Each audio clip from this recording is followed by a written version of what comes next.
Hi everybody, I'm Coach Marcia, and today I want to share with you some of my favorite hip opening exercises. If you're a runner like I am, we are notorious for having weak, inflexible hips, and many times they're at the root of a lot of our other running injuries. So let's get started, and to do that, I wanted you to join me right here down on the mat, sitting cross-legged, and just be still for a moment and notice how your hips feel. Do you feel any pain, any tightness? Are your knees level with each other, your shoulders? Do you feel any imbalances? Notice them now.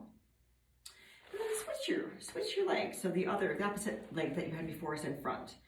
And notice again how that feels for you. Noting, just check in with your body.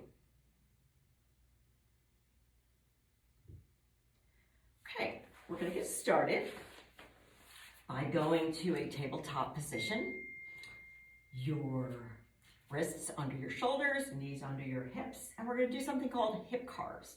And to do those, it's basically a wide hip circle. We're going to circle our legs. So we bring it back, around fire hydrant, and down.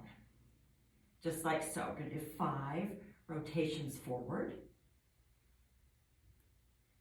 And we're going to reverse and do 5 backward ones. Feels kind of good. And we're going to switch legs to the right, to our right leg. 5 forward. And 5 reverse.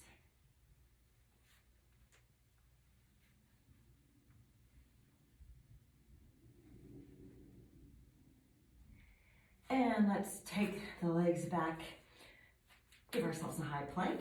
We're going to hold it here. A little core work is always a good idea, right? Press your weight back through your heels. Core is nice and tight. Head is aligned with your spine. And what we're going to do is bring our right leg forward, outer ankle touching the floor. And we're going to carefully lay that knee down for pigeon. So our left hip flexor is stretching, our back foot, the top of the foot is facing the mat.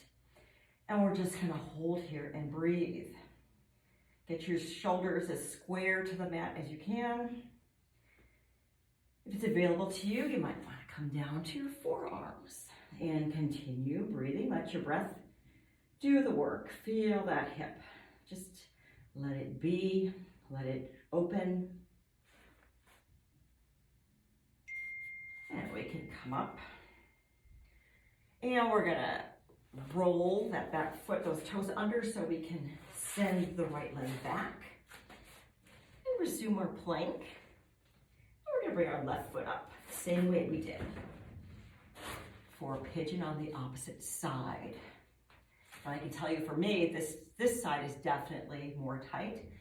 And don't worry if you feel if one pigeon feels different than the other side. It's very common to be imbalanced, but knowledge is power, right? So if we know about it, we can work on it. So breathe here. Feel your hip opening. Feel that right hip flexor stretching. Bring it back up to your hands. Core is tight. And we're going to curl those back toes under. Back to our plank. Want to pedal a little bit here. Great calf stretch. Then we're going to come down to our tabletop. And we're going to bring down to the mat. Scooch to the front. You're going to clasp your shins and we're going to roll like a ball. Because this is an excellent spinal massage. And we're going to roll it down, place our heels close to our bottom. And then we're going to bring the right leg up, outer ankle against your left thigh. We're gently going to pulse that inner knee out. Notice how that feels in your right hip. Keep breathing, and then we're going to clasp our fingers behind our left leg, our hip right above the knee. We're going to gently pull.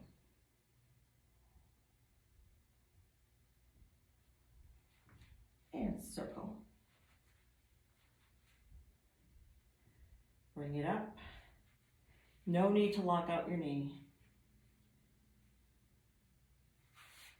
Feet back to the ground, and we're going to switch. So the left ankle is against the right thigh. Gentle pressure on the inner knee. And we're going to lace the fingers up. Circle that ankle.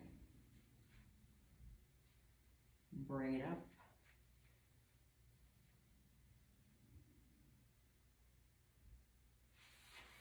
And we're going to roll it up.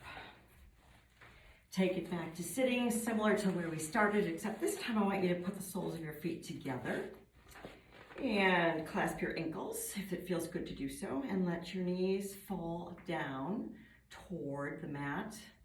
If you're more flexible than I am, your knees may even fall down to touching the mat. Clearly that is not happening here, and that's perfectly fine.